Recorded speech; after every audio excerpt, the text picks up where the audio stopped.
Hi, my name is Cameron Knight. I'm here with you again today for another Tuts Plus photography tutorial. Today we are going to be creating the photography needed to create a magazine style recipe spread or even just a cookbook recipe spread, but it's going to be over multiple pages, so we're going to need a lot of imagery to make it look dynamic. Today we're going to be making a creamy baked salmon, and we're also going to be making a traditional kind of Scandinavian potato that's kind of sort of caramelized, and it's used sugar to make it and everything. So we're kind of going with a Scandinavian themed dish, and we're going to be using the fish and then have a side dish. So the way that we're going to do this with the photography is we're going to be shooting a couple of different stages of the preparation of the dish. The first thing we're going to do is shoot the raw ingredients. We're going to be doing that first. We're going to then shoot the ingredients after they are prepped. We're going to then shoot a couple of process photos to show how the recipe comes together. So this is a relatively simple recipe because I'm kind of doing this on my own. I didn't want to pick anything really complex. So what I'm going to do is kind of shoot the process of making the dish in like 3 or 4 photos. And then we're going to do a really nice final image. So the first thing I want to do is set up a simple lighting arrangement. We're going to be using one light and an umbrella today. I'm doing this for a couple reasons. First, I really like the way that this lighting setup works for food. The big giant umbrella creates a lot of wrap around the food and fills in a lot of the shadows, but also creates a very direct it's very directional, the type of light it creates. And I'm also going to be using the simple setup because I can move it around in the kitchen to capture everything and have a consistent type of light throughout all of the photos. So that's the plan. So for the first part of the shoot, I'm going to be concentrating on shooting the raw ingredients, or what I'm calling the raw ingredients. These are going to include some parsley, some whole potatoes, a spice or two, and the sour cream. I'm not going to include all of the raw ingredients just because there's way too many things. Even in a simple recipe like this, there's still 8 or 10 or 12 ingredients, and that's just too many things to shoot. So I'm just going to focus on maybe the more photogenic ones, and also some of the more vital ones. I'm going to photograph the fish, for instance, and stuff like that. So hopefully we'll be able to get some nice shots of these. I'm going to use backlighting for this, which is more of traditional food lighting. My camera will actually be coming in from this angle. There's a light behind and above a little bit to the subject, so it's going to provide some really nice kind of textured lighting. I'm going to use different colored backgrounds for this because I want the raw ingredients section to have darker colored backgrounds. So I have some different colored papers and things to use as the background, but I'm going to use a close-up filter on my 50mm lens. And what that's going to do is allow me to get really, really close to the subject. So the background is not going to be playing a crucial role in the images. It's just going to add a little bit of flavor, a little bit of complementary color.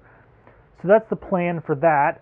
As opposed to later on when I shoot the prepared ingredients, or again what I'm calling the prepared ingredients, we'll be focusing on a white background at that point. So hopefully this will set that off pretty nicely. So now it's time to shoot the prepared ingredients. I have my white background set up. I'm just using a piece of white butcher paper. That's going to be just my nice kind of non-shiny background. That's the one thing I wanted to try to avoid, was a really shiny piece of paper or a shiny kind of background. So I went ahead and just used kind of white paper. I have lowered the angle of my light quite a bit, because now I'm not so much dealing with a reflection on a reflective surface. I'm dealing with a matte white kind of paper, so I want to get a little bit more modeling to my ingredients. The other thing I want to try is to organize the ingredients in a more kind of patterned sort of way, because now they're prepared. So I want to symbolize the preparedness of them, the fact that they've been transformed from raw ingredients to prepared ingredients in the organization and composition as well. So I'll try a couple different compositions with each of the ingredients. The other thing I wanted to mention is that the alternating dark and white backgrounds is part of the design elements that I discussed with the designer. So she wants some of the images to be dark with dark backgrounds, some of them to be white, and I'm going to try to kind of alternate throughout the piece.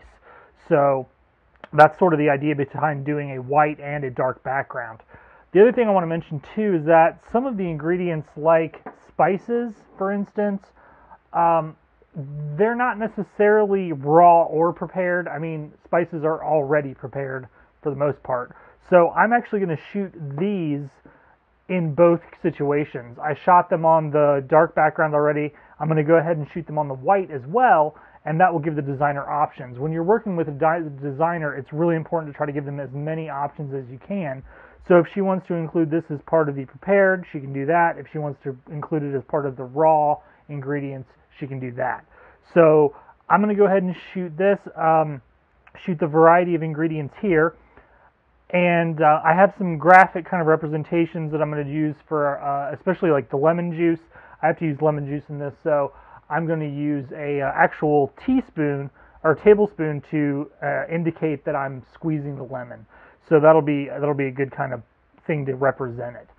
So I'm going to go ahead and get these shot, and then what we'll do is we'll set up the lights up in the kitchen.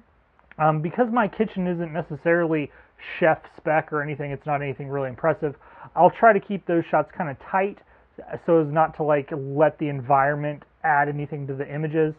And once we're done there with the cooking, we'll move on and do the final shot of the things. So now I'm ready to do my first of a few demonstration photos. This is the sauce for the potatoes. It's actually dying down on the heat a little bit right now, but it is basically sugar and butter. And what I'm going to do is take a shot of me rolling the potatoes around in it. So I'm going to do this shot close up, use the black background of the pot as my black background, and just shoot really close up and demonstrate how both the sauce will look and how the potatoes will look being rolled around in it. So it will serve two purposes, basically to show you if your sauce is correct and also to show you how the potatoes get rolled around in it. So the next demonstration shot I'm going to do is the sauce for the fish. We're essentially making two different dishes here. We've got a side dish with the potatoes, and we've got a main dish with the protein and the sauce that goes with it. So a couple different things going on here. So the first thing that you're going to want to do when you're photographing stuff like this is to make sure the bowl is as clean as possible. I've tried to clean it up a little bit, but again, I'm going to be shooting really, really tight, so I'm not too concerned about it. The other thing is that the only real color in this sauce is the dill, is like a dill weed. So what I've done is right before I finish the sauce, I cleaned my whisk off so that it's going to be kind of a fresh whisk on it, so it's not doesn't have stuff caked all over it. And the other thing I did was I added some dill just to the very top, and what I can do then is I can whisk it just in gently, and it'll still show the color on the very top, because the amount of dill that this recipe called for was not a ton, and it doesn't really show up super well in the sauce to begin with. So I just added a little bit to the top, so as I whisk a couple times to get a good shot, it'll still be on top and it'll be visible. It'll add some color to the shot. So that is going to be my next demonstration shot. The lighting for this shot, unlike the potato shot, which was from just kind of side lighting like we've done for the other photos, this lighting is going to be really, really difficult because it's inside of a bowl. You could use a shallower bowl. If you're really worried and you want to show the whole bowl in the shot, you could transfer the sauce once it's finished to a fresh bowl. That would be the easiest thing to do. But since I'm shooting so tightly, I'm not going to worry about that. But for lighting wise, I'm basically going to put the light directly above the bowl, and that'll get the light all in there. I want to try to get it a little bit to the side, but not very much, because I don't want a bunch of shadows going on. So it should be a pretty cool shot. So let's get that set. So here's the last demonstration shot that I'll be doing. I'm just going to be prepping the dish in the pan, and you can see that the sauce is on top, the paprika is there, adding a little bit of color. I did add a little bit of dill on top, just to, again, add a little bit of color. It wasn't exactly called for. And there's also pepper, which is kind of cool, adds a nice little bit of texture and more color. What I did want to point out is that there are some flaws in here. You can see that over here there's some drips in the pan that I dripped, and in the front here there's kind of a lump sort of thing, and that's actually it's not because I messed the recipe up per se, but it's more because there's garlic in the sauce, and it's minced garlic, so it actually does have some texture to it. But you can fix that quickly with a little spoon or fork if you want to get it out of your picture. And then the old paper towel around the finger trick is great for cleaning up plates and different things like that. So I'm just going to come in here and quickly wipe up the areas that don't look good, and try not to make more of a mess than you had going into it. So that looks pretty good, all cleaned up. So now I'm going to go ahead and get this shot. This is roughly the composition I'm going to use. I'm going to shoot from the front. I do have a light at a low angle coming in from the side here. The lighting in here is not the best just because there's such a cramped kitchen. I'm not able to really do a ton with the lighting. I am going to put a little bit of a reflector on this side, just a piece of white poster board, to maybe kick a little bit of light in to the area, so I'm going to try that. But this is going to go in the oven next, and we're going to get it cooked, and then we're going to plate it up with our caramelized potatoes, and we're going to have our fish and our potatoes on a nice plate, and we're going to go take a nice final image of it. So it should look really cool. So here is the final plated dish. I've got my salmon with the creamy sauce on the top. I've got my caramelized or sugared potatoes, however you want to say it. The one thing I do want to mention here, I'm going to be using 2 lights to kind of even things out a little bit. I do want some shadows to give the things form and to give some texture to the dish, but I don't want it to look too dramatic. So I am going to be using 2 lights. One is going to be in a kind of traditional backlighting sort of position, and the other is just going to be adding in a little bit of fill. So there is that. I do also want to mention that we are working with a designer for this tutorial, so I want to shoot this dish from 2 angles. I typically like to shoot my dishes from a low angle, sort of like you see in camera right now, and I feel like that gives the dish a little bit more shape. I've always been taught to show things in a way that people don't normally look at them. So I usually like to get really low to give the dish a little bit more, a little bit more drama, to show people things from a different angle. That being said, directly overhead is always a good angle to try for food as well. So I'm going to shoot both of those angles. I'm going to shoot one from directly above and one from a kind of lower angle to give the designer options. When they're laying out the page, one of the angles might work a lot better than the other. So that's what I'm going to try to offer the designer. So I hope you enjoyed this tutorial today about documenting a recipe with photos.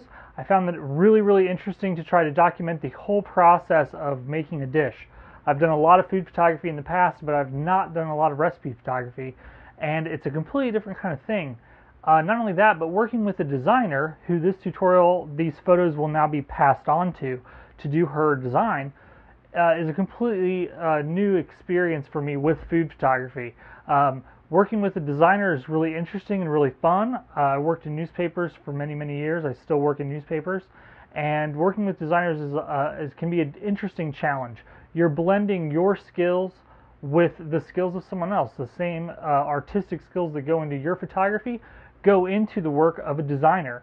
So be sure to check out the other tutorial that's going to show you how these photos are used in a design setting. That's going to turn out really, really cool. And not only that, but I hope you learned today a couple things about how to do that, how to work with a designer, how some planning and concept work goes into the things that you end up shooting. So you're not in complete control of the situation. You hand off some of the artistic duties to someone else, which can be really fun and interesting, and it can take a little bit of the pressure off of you, which is kind of nice too. So I hope you enjoyed everything today. We got an awesome final photograph, I think. The documenting photos and everything turned out really well. Doing the detail shots and the concept work with the ingredient photos were really fun too. So I think overall we had a really nice shoot today, and I hope you were able to learn a little bit about lighting, a little bit about working with a designer, and just a little bit about shooting food, having a fun time shooting food. It's a really, really fun thing to do. It's one of my favorite things to do. So thanks again for watching. I will see you next time.